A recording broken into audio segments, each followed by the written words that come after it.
Hello students, good morning everyone. Once again another session of online class and we will begin with our another chapter of English literature, that is chapter 3, Birds of Paradise. And in this video we will discuss about the summary of this chapter and also about the poet. So first of all we will take the poet's part.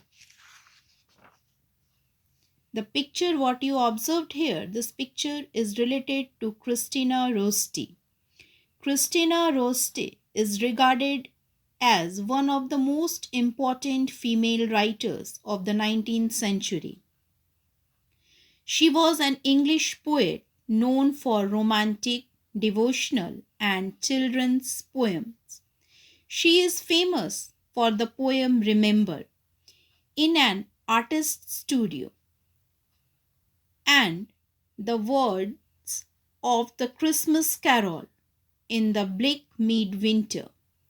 She belonged to the pre-Raphaelite poets. They made a very sensible effort to present the natural world in bright, warm, and dazzling colors. This is about the poet part. Now, listen the summary of this chapter.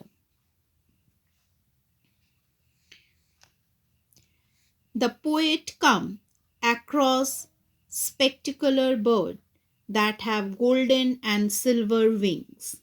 They have remarkable and outstanding colors, that is the color of flame, which makes these birds special. The poet stands enraptured by their beauty and glory. These colorful birds are stunning but not known to her by name.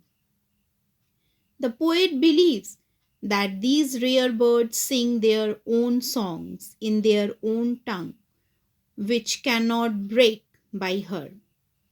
They are rare and fascinating birds. They are seldom sighted.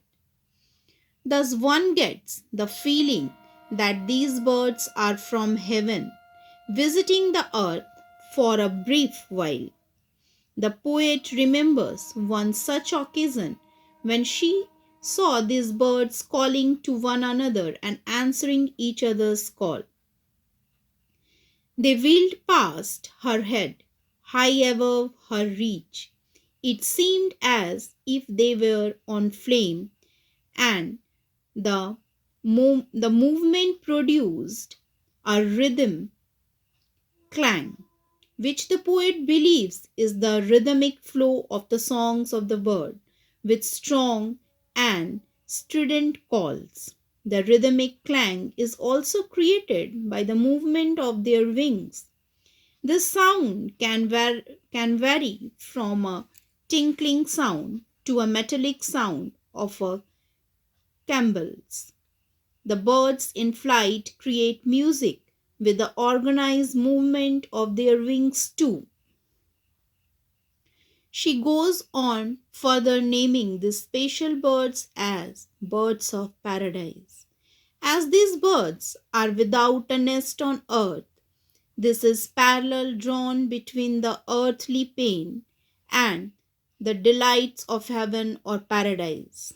She also adds that these special and rare birds are the ones that sing where the sun does not set, and these birds sing the glory of the Lord. Even the garden where these birds sing is special, as a mortal has never walked in this garden. The garden is nothing but paradise of God, where these rare and spectacular birds sing. So, this is the summary of this chapter. Next day, students, in next video, we will take paragraph wise explanation and I will provide you the question answers of this chapter also. So, you will read this paragraph and listen the summary carefully once again. Next day, we will take paragraph wise explanation. So, take care and do your homework. Thank you. Have a nice day.